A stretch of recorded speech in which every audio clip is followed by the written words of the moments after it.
Hey, so I have a question for Ali Dawa that I'd like to ask him. And if he doesn't respond to this, then this is also a question just for Muslims more generally. At this point, I'm really trying to understand Muslim theology, Muslim philosophy, and the way that he defined necessary being in his debate with the apostate prophet seemed really problematic to me. And this is one of the questions that I've got basically from that discussion that I saw with him, which is here's the question: does the speech of Allah exist necessarily?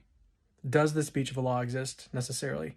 And again, this question is not just for Ali Dawa, though I'd like to have, it'd be nice to get a response from him that doesn't amount to like vitriol or making fun of Christian theology. It'd be nice to just get a straightforward answer from him on this because I think it's ultimately going to conflict with the definition of necessary being that he gave.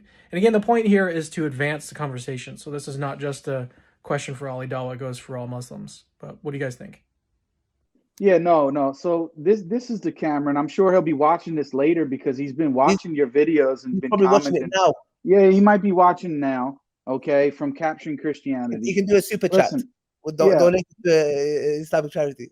yeah. Listen, I want to make a respectful offer. Okay, you mentioned and you've been, to be quite honest with you, my friend, you've been mocking Ali Dawa, saying that he doesn't understand contingency argument, he doesn't understand Christian theology, going on and on and on. Listen, I'm here right now and I commented on your thread. I tagged you in it.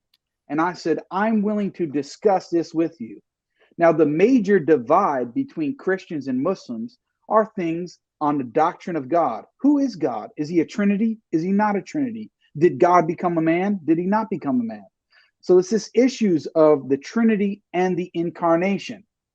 I am more than equipped to debate these issues or discuss them, and I'd be happy to come on your channel or any other channel that you want to do it on. I don't care. It's fine with me. If you want to come on my channel, you can come on my channel. Doesn't matter to me. Any place, anywhere, anytime, we can set it up and discuss the Trinity, the incarnation. We can get into the major differences of Christian theology versus Islamic theology. Why? Because you're making the claim that Ali Dawa doesn't understand Christian theology. Okay, fine, whatever you want to say. Well, I understand Christian theology. I've debated people who have been on your own program, Christian scholars who you've brought on your own program, who Ali also knows, Josh from the park, Joshua Sujuwade, who attained his PhD. I've debated him twice. I've debated him twice on the internet, and then I recently had a discussion with him, which was not a debate, but we had a discussion in the park. I actually like Josh. He's a nice guy. He's a So gentleman. so with that being said, I've debated people like James White. I've debated people like Dr. Bo Branson. Who I'm also going to have possibly two debates coming up with him soon. I've debated Dr. Joshua Sijuwade, who you've had on your program. I've debated legitimate bona fide Christian scholars, and none of them have ever declared and whether they disagree with me or not, they never went away and said, "Oh, Jake just doesn't know what the heck he's talking about." They may disagree with me, but they never said a date. I don't know what I'm talking about.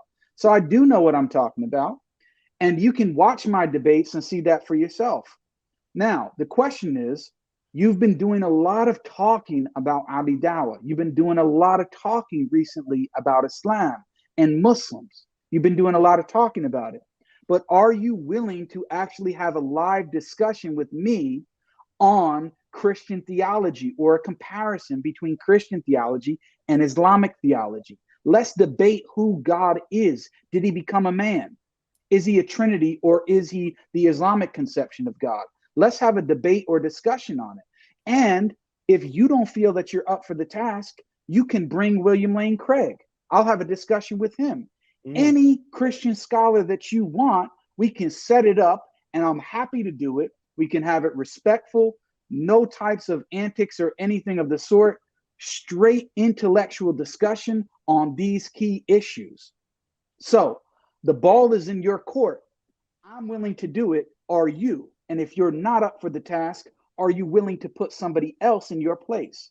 Whether it be William Lane Craig or any Christian scholar who you feel is equipped to discuss the matter, I'm willing to step up from the Muslim side and have the discussion. So now the ball is in your court, and let's see what he has to say. Jake said it, guys. You heard it. He's dropped the send me location hashtag everywhere. Um, he's dropped the send me location. So, if I'm not mistaken, he did refuse on Twitter, no? Yeah, he originally said that he's not up for the conversation on YouTube. So look, this is what I'm saying. If you're not up for the conversation on that, which was about Islamic theology, maybe you be up for the conversation on Christian theology. Let's have the discussion. If you're not up for that, maybe you have somebody in mind who you think is more knowledgeable than you, who can defend the Christian position, whether it be on the incarnation or Trinity, and let's set it up. Let's see what it is. Because here's one last thing that I want to say is he quite frequently has atheists and Christians on his channel, but he very seldom has Muslims on his channel. And I could be wrong about this because I'm not following his channel completely, but I only know personally of one Muslim who has been on his channel. Yeah. And that is Dr. Shabir Ali. Okay. And as a matter of fact, and well, I'm not even going to go into that, but the fact of the matter is this: he's only seems to have one Muslim on, or maybe very few. Where if you want to have an intellectual discussion, and let's face it, Islam and Christianity are the two biggest religions. So why are you constantly engaging with atheists, but you're not engaging with Muslims, but yet you're willing to talk about Muslims online? I think it would be much better and conducive to have discussions with Muslims on your platform. That way, you don't make the mistake of critiquing our religion based on your misconceptions in the way that you think that we are falsely attributing things to your religion.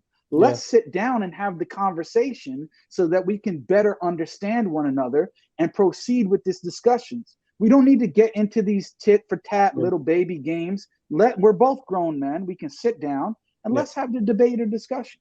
Exactly. And that's it.